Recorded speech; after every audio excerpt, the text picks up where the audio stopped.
the hydrogen like this, right? So if you were to draw, if you were to leave off the You could use unite mode. I'm sorry? You could use unite mode. We could, but currently we aren't. This is, and one of the reasons why is because our scoring function has been optimized for placement of these hydrogens. And really, what I was going to say is this, like this, if you were to represent without the hydrogens and use the van der Waals interactions, this is definitely different from this, right? And that's why we add the hydrogens. How does Rosetta sample these rotamers? Is based on the PDB bank or just the sample bank? We used a Dunbrack rotamer library, Yes. and there's different rotamer libraries like the Waals rotamer library, which I think Sybil uses. So we used a Dunbrack, and we have a scoring term to decide which ones would be more favorable, and I'll go into that. Okay. Any other questions? If you want to really look at the full atom representation, you can find it in database chemical residue type sets FA standard.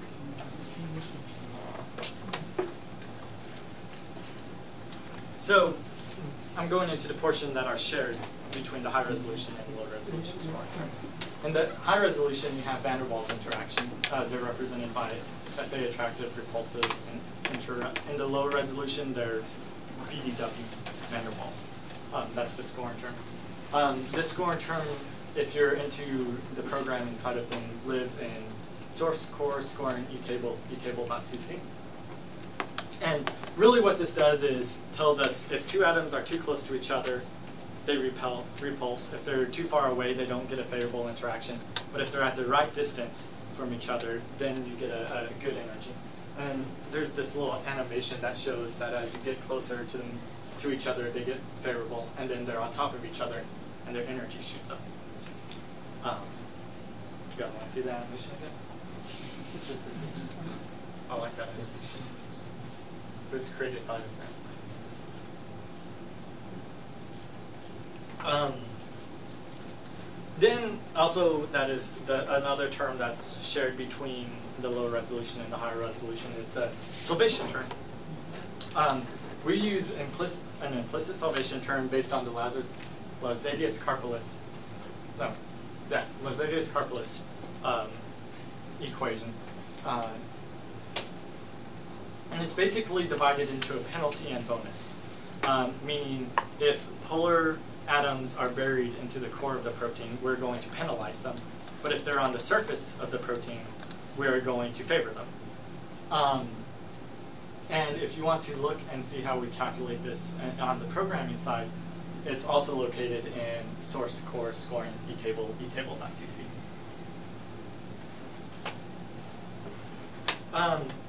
Our electrostatics term, which is again shared between the low resolution and high resolution scoring function, is based on a pair, polar amino acids. How likely are they to be next to each other, an acidic against a basic, even a basic against an aromatic ring for something like cation-pi interactions. And it's the probability of finding a polar amino acid given a certain distance. So right here you might have a basic residue against a acidic residue, and at a certain distance they're favored. This lives in source core scoring pair E potential.cc. And really, different applications have different ways of working with this. I'm sorry, I mentioned this earlier. This action center is the center of charge on amino acid. So I might use those terms. And different applications have different terms for their electrostatics. In ligand, we use a Coulombic term, and it's tokened as hack_elect. And in DNA, we use a pairwise decomposable general Born term. And also, it should be noted that these are much, much slower when calculating.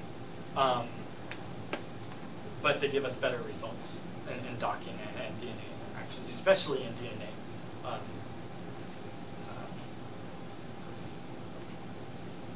And then this is really where we start talking about just what is unique to the high-resolution scoring terms. And it's the hydrogen bond term. It's basically separated into 4 different scoring terms. H bond LR_BB means the hydrogen bond between backbone, long range. Long range, short range, whenever I'm talking about this, simply means sequence space. How far away from them are they in sequence space? It does not mean in distance. Just if you have a linear protein, how far away they are in sequence space. One question. What kind of potential is that? Which one? The hydrogen bond. So most potential. I'm sorry.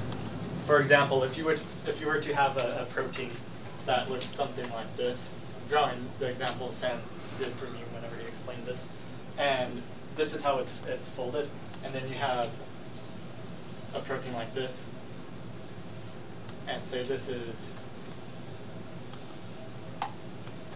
your protein right here. A GTDM, if you were to take the C alpha RMSD from these two, it would be highly off. It would be something like 20 angstroms difference, right? But with GTDM, what it does is it'll align these portions right here and give you a better clustering result. We know that salt bridges, in most cases, that's debatable, stabilize a protein. Cation-pi interactions stabilize proteins. The number of hydrogen bonds correlates well with stabilization. If we put a polar group into the core of the protein and don't make a hydrogen bond to offset that polar group being buried, it destabilizes the protein. Packing of the protein is obviously really important. The surface area, SASA is important. All of these things are different metrics you can look at on your protein. In Rosetta, we have these tools, but unfortunately, it didn't make it into the release. I wrote these functions, and there were no comments on these functions, so I went in and commented them up. And so if you were to go into the source protocols toolbox pose metric calculators and look at them, I give very distinct examples on how to use this code. And all you would have to do is copy those examples into an application, and then you would be able to use these as a metric. If you guys have any problems or questions with these, send me an email, and I'll just give you what I have already written that didn't make it into the release. Go. It's interesting you consider the cation-pi interaction. Have you ever think about like pi-pi stacking? Yeah, oh, that's in there too. I didn't put that up there, sorry. Pi-pi interactions are on there, and there's actually a calculator that will go through your protein and get how many pi-pi interactions there are. I wrote it too, but it's not I didn't put it in this list. Okay. You do treat it specifically, right? Not like transformative interaction. That's a very technical question. Okay. Yeah. We can go on to a lot of talks about if it's van der Waals or if it's electrostatics. Yeah. And this, can you really put constraints like solvation instructions? So for example, say you're folding a protein, and I've read papers where it says, this salt bridge interaction, if you mutate this out, your protein becomes crap. And you know this. And say in an example, you're folding your protein. You can put in that constraint to say, make this salt bridge interaction. On the reverse hand, if you know that if you mutate a residue in the binding pocket from aspartic acid to an alanine, you lose binding of that ligand. You can then put a constraint in there to say, make this aspartic acid be close to your ligand. There's all types of things you can do. And this is all done in the constraint format, and Stephanie's talking about that. Yes. Packing of our protein is done with something called Rosetta Holes, and it didn't make it into the this release, but I put this slide in here because Will Scheffler is going to, in the end, add this into Rosetta 3.2.2 maybe. And so this is just a slide to tell you what the scores are from output from that. We don't have a specific like extension protocol, extension so that whenever you output files, it's this type of extension or it's that type. There's just different ways we output it. And this is just a list to kind of explain what we have. Really, we have flag files, our option files, res files, parameters, protein data bank. I just put that in there for Google. The silent file and atom tree Diffs. The flags options, this basically sets parameters for your application. And it will, it can be formatted in 3 different ways. And you'll probably see all 3 different ways used in the tutorials. Basically, you can have a command line to pass options. You can have a actual file that contains all the options in it that are tab delimited, tab indented, or space indented. You cannot mix space and tabs in your flags file. This will cause problems. And this is what would be in your flags file. You run it by the command @ and then your file options.txt. You can mix command line files. You can put things on the command line and then put things in the options file. You can also put things in option files that are represented with a colon instead of space. And you can also eliminate them like that too. Yes? Yeah, in this example, the input file is a PDB file. So I wondering, does the Rosetta solution have anything related to the initial structures as the input file? I'm sorry, can you say? Does the Rosetta modeling solutions have anything related to the input file? Because your input file now is a PDB file. So if I put a sequence as the input file, for folding? Yes. So for example, if you're folding, you wouldn't have a PDB file, right? If you're doing de novo folding, your input format would look different than this. This is a generic. This is just to show you it's there. This application, FixBB, is the design application, and so when you're designing, you obviously have to have a crystal structure to design on. Yes.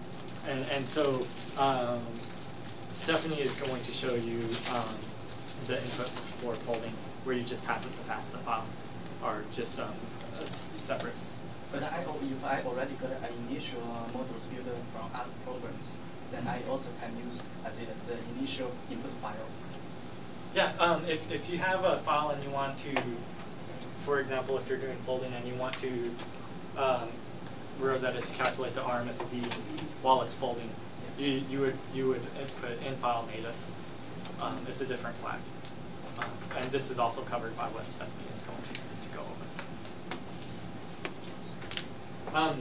Res files, this is specific for designing. It is also specific for if you are repacking a protein, you only want to repack a certain region.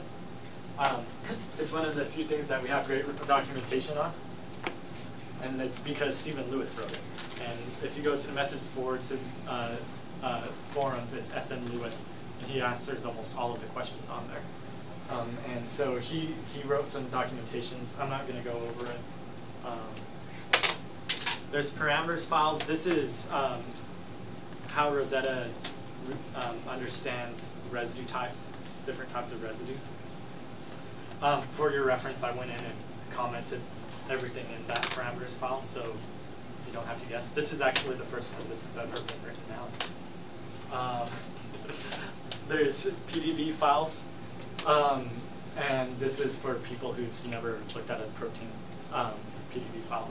I just put that up there. Silent files, Stephanie's going to go over this in more detail.